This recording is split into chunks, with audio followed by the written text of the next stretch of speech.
toutes et à tous, c'est un plaisir de vous retrouver pour ce nouvel épisode du débrief 100% National 3 sur foot normand. Contrairement à la semaine dernière, on revient aujourd'hui à nos standards habituels, beaucoup d'histoires, beaucoup d'images, beaucoup de buts et bien évidemment des réactions, en prime un petit bonus en toute fin d'émission.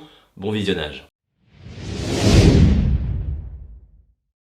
Dans cet épisode, ce que je vous propose, c'est qu'on redescende tranquillement le long du classement. Voilà pourquoi on entame avec nul autre que l'avant-garde caennaise, une équipe qu'on n'arrête plus et qui passait ce week-end un test d'envergure contre la réserve de Quevilly-Rouen Métropole. Les temps forts de cette rencontre, c'est avec les commentaires de Thomas Vez et Karim Ahmed Yahya. Voilà, il faut qu'on ait deux joueurs autour de numéro 6. Voilà, ici, et voilà. Et là, vous allez trouver des décalages. Avec Emilien Cramoisan, la frappe d'Emilien Cramoisan et l'ouverture du score d'Emilien Cramoisan. Bravo. Vous voyez, sur cette action, on a mis du monde autour du numéro 6. Super passe de Jules. Récupération à l'opposé, il l'a vu. Il y a Malcolm Perriand qui va rentrer dans la surface de réparation. Malcolm Perriand du gauche, la frappe et le but de Malcolm Perriand, ça fait 2-0. Ça vient de là, bien, ça vient de la récupération ici, côté droit. Et oui, c'est ce qu'on avait déjà parlé sur la première rencontre que j'ai pu commenter. Pour éviter de ne pas prendre le but de garder sa cage inviolée. Là, il faut venir aider. Voilà, la réduction du score, on le disait. C'est dommage. Ah, c'est dommage. Alors après, ça va redonner un petit coup de boost à Quevilly, mais bon, je pense qu'il reste pas suffisamment de temps pour revenir. Il faut garder. Ah, ça y est, c'est fait. Ça sera sans conséquence, ça sera sans conséquence. Pour rien. Là, c'est là l'expérience, la maturité pour essayer de la garder celle-là. La meilleure attaque du championnat donc, encore frappée, l'AG Caen, insatiable qu'on n'arrête plus. Je vous propose tout de suite d'écouter un pêle-mêle de réactions caennaises. On a un bon sentiment, on fait un gros début de saison. Ouais, je me sens bien dans les jambes. Je fais un bon début de saison, j'espère que ça va continuer. Et puis l'équipe elle marche bien, donc c'est plaisant. Ça fait plaisir parce qu'on a toujours envie d'être sur le terrain, les joueurs. Et en plus de ça, je marque un but. J'ai la chance d'ouvrir le score pour ce match-là. Et donc, c'est super. Franchement, c'était un match où il y avait beaucoup d'intensité et où il fallait être solide en bloc.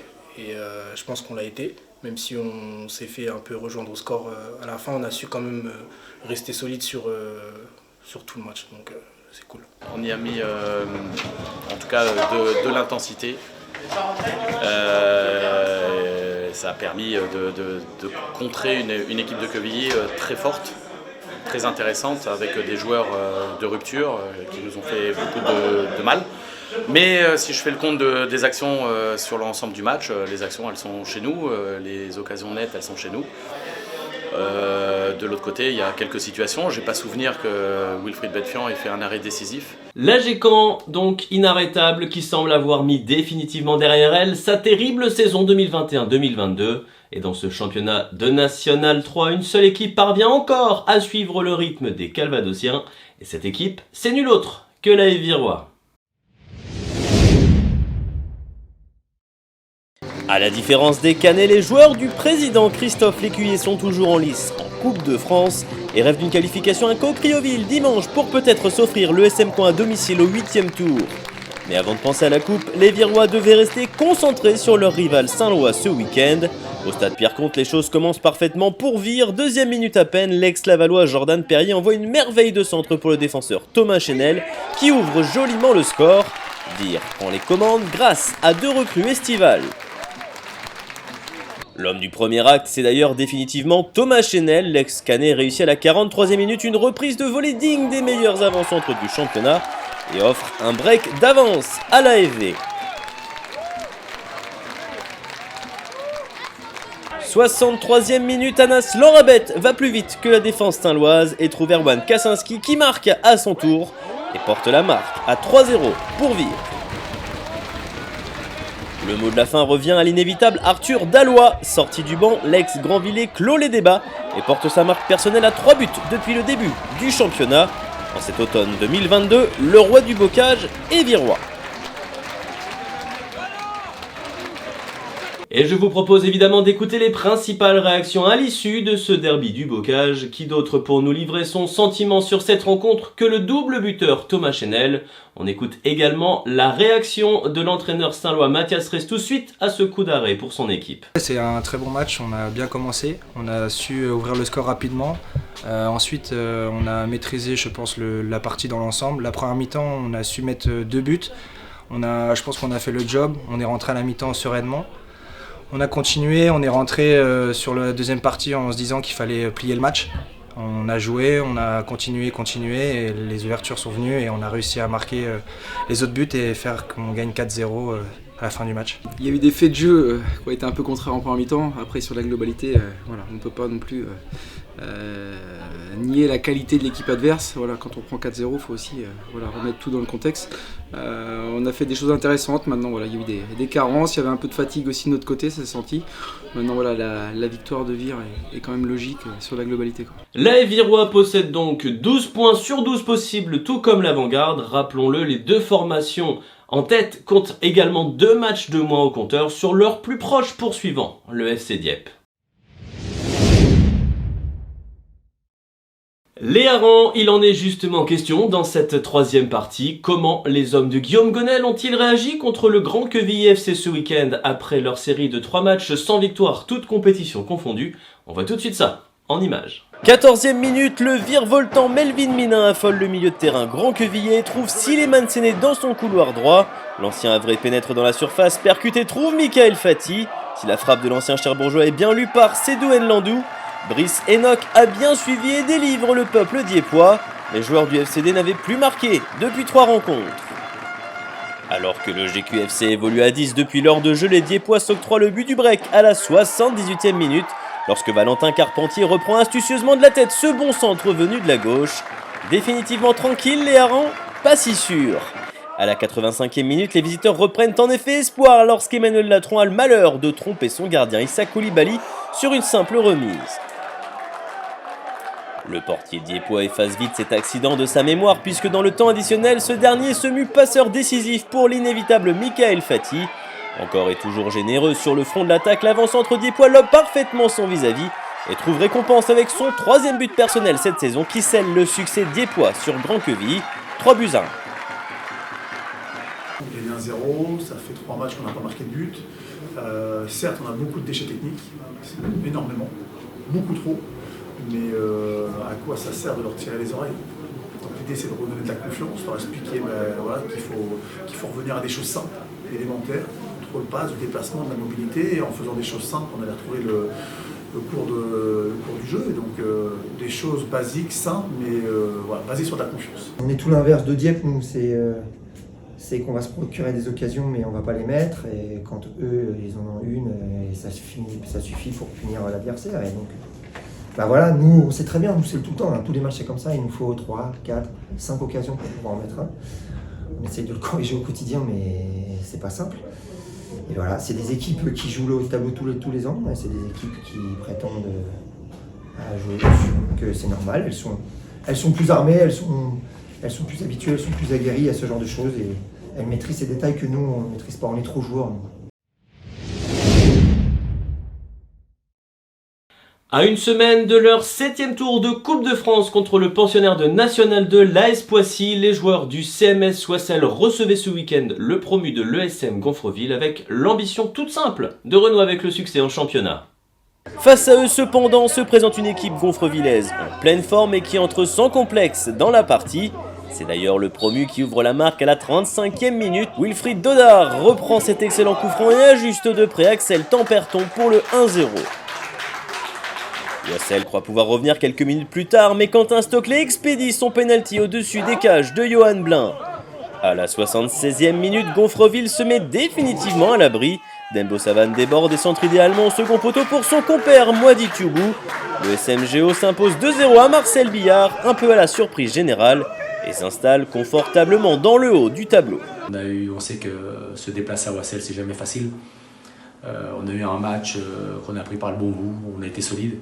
Quand on est solide, on sait qu'à tout moment on peut faire mal avec nos atouts offensifs. On a su marquer sur la première mi-temps, je dirais avec un match assez équilibré, mais des situations qu'on a eues, et puis en deuxième mi-temps, faire le break. On est très content du résultat et du match. Au niveau de l'implication des joueurs de la première à la dernière minute ont été très, très intéressants. L'état d'esprit constant, c'est de bon augure pour la suite. Au niveau tactique, on a été vraiment très précis, appliqué au niveau de toutes les lignes. Et techniquement, on était vraiment très précis également. Et en ce début de saison, les hommes de Rachid Hamzaoui surprennent. Ils arrivent tout simplement à surfer sur leur excellente dynamique de la saison dernière, passée, rappelons-le, en Régional 1. Pour l'heure, les Gonfrevillers apparaissent à une excellente 4e place. De son côté, le CMS Oissel rétrograde au 8e rang.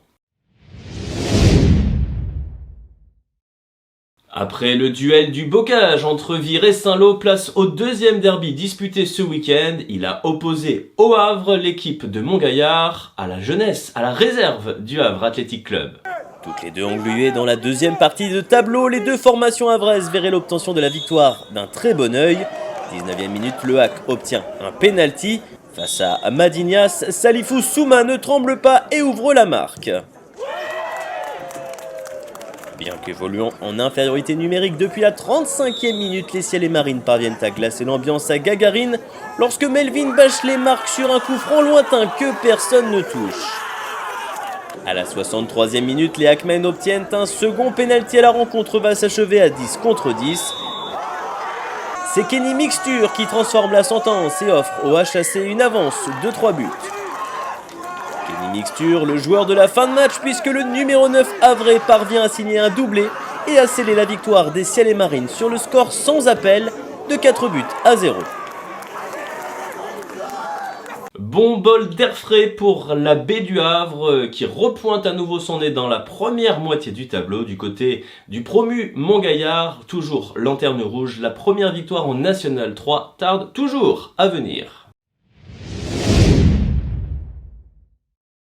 On conclut enfin ce déroulé de match en National 3 par l'incroyable, l'impensable match qui a opposé l'ES UDIF Cabourg à l'AS Cherbourg au stade Heurtematte samedi soir. Incroyable, impensable, vous allez comprendre tout de suite pourquoi. Après une entame prometteuse, Cherbourg ne gagne plus en championnat, mais ce sont bien les Manchois qui ouvrent le score sur la Côte Fleurie grâce à ce but de Renard signé Damien Loisel. La deuxième période est complètement folle, DIF Cabourg parvient d'abord à recoller logiquement grâce à ce coup de tête de Florian Suzanne. Les hommes de Philippe Clément vont-ils aller chercher leur premier succès de la saison ? 79e minute, les choses se gâtent pour les visiteurs lorsque Michael Dunant est sanctionné d'un deuxième jaune pour pied-haut, synonyme d'expulsion.